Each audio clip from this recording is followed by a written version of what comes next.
and they want to buy downloads. People don't want to rent their music. Life in Apple's orchard had never been more fruitful. Then, Steve Jobs learned he had cancer.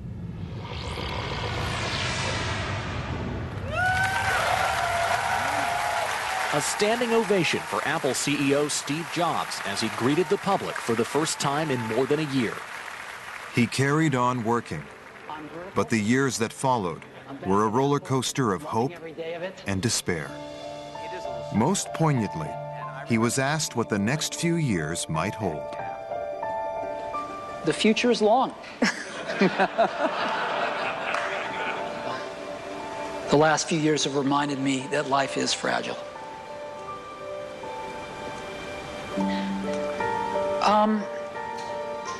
You know... Finally, he withdrew from public life. Only his closest friends saw how he was coping with the threat of an early death.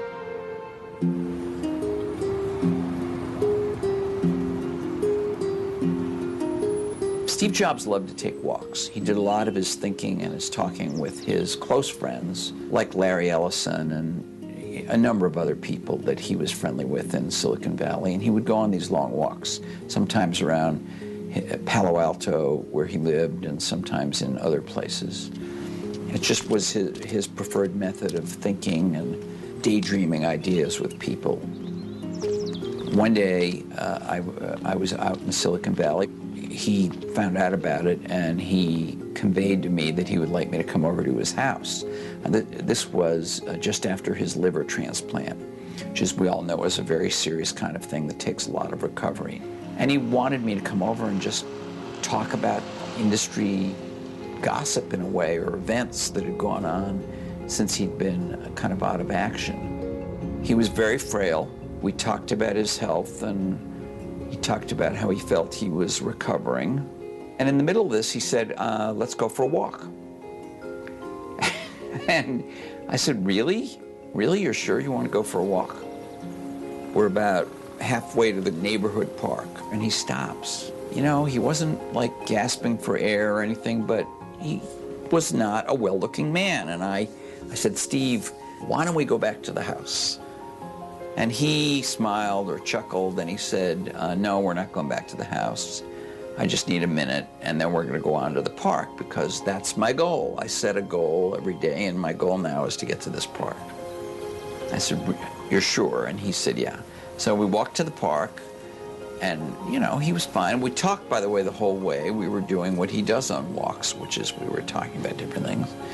And we got to the park, and we sat on a bench, and we talked about, in the park, as if I remember correctly, we actually talked more about life and health. And, you know, I had had a heart attack some years before, and he was lecturing me about that. And I was sort of lecturing him as well about work-life balance and all these things. And then we got up and walked back and talked some more. And the last thing he said to me was, you know, Walt, you and I have been through lots of adventures over the last 15 years, and we're going to have some more adventures to come. We never did.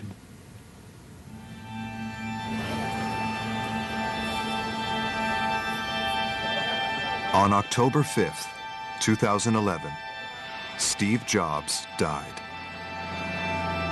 The next day, his closest friend and colleague, Steve Wozniak, paid his own tribute. I'm going to miss the chance to go to him and just sit down and share, you know, just person to person,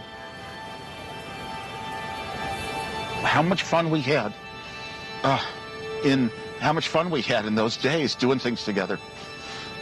You know, but you lose it. You can't ever go back. And just have those conversations that make us both smile.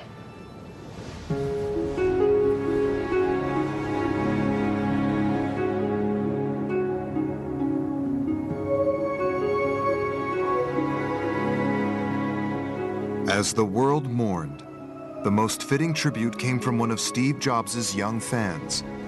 19-year-old Hong Kong-based design student Jonathan Mac Long created an image on his Mac that went viral around the world. There was no real research behind it. I just messed around on my computer and it just happened. It made sense to incorporate his silhouette, his profile into the logo.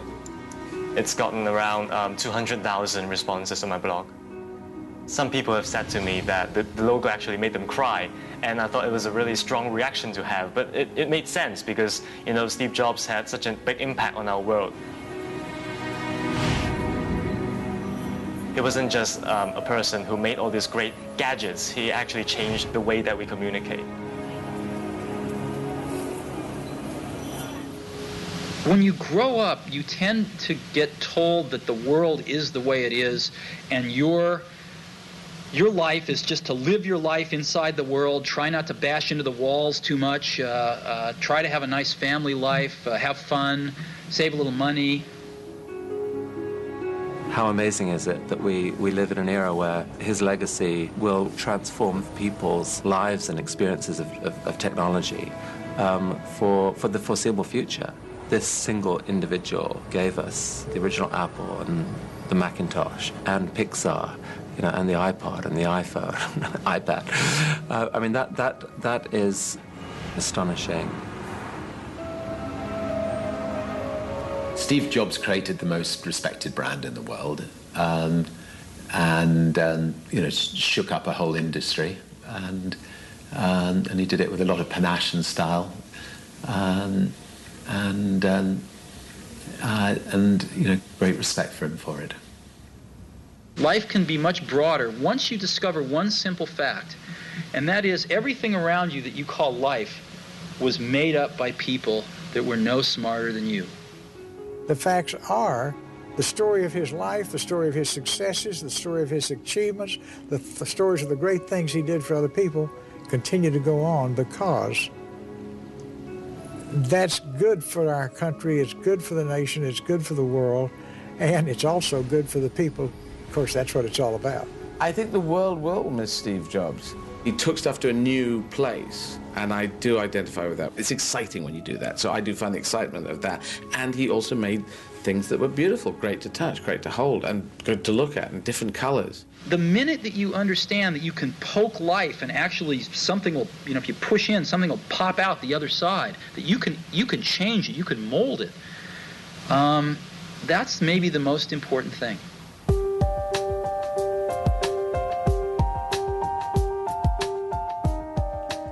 There's one thing on which everyone agrees.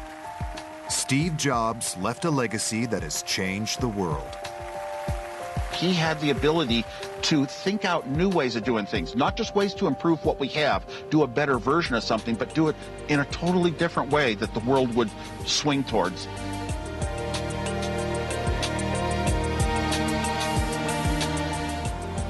And so we fall in love with Steve, because he gave us these toys that were not only fun, but really useful. Wow.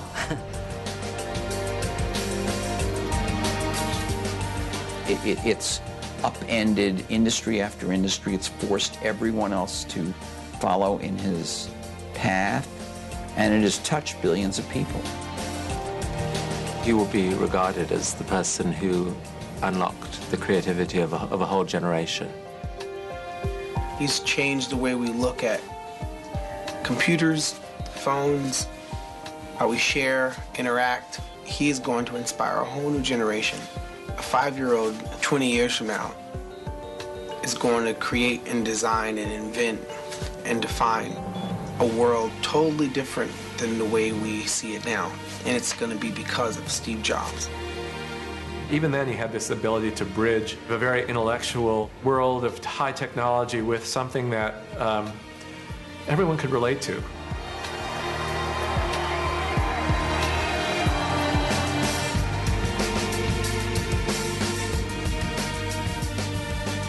Here's a guy who revolutionized the computer industry, the music industry, the motion picture industry, the telephone industry.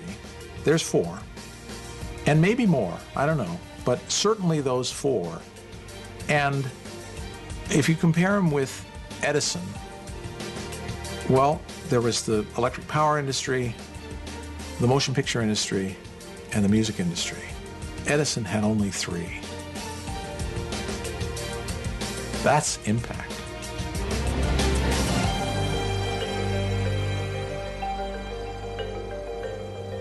To find out more about Steve Jobs and watch the program again online, go to pbs.org.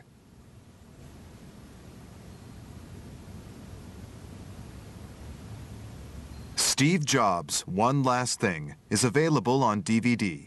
To order, visit shoppbs.org or call us at 1-800-PLAY-PBS.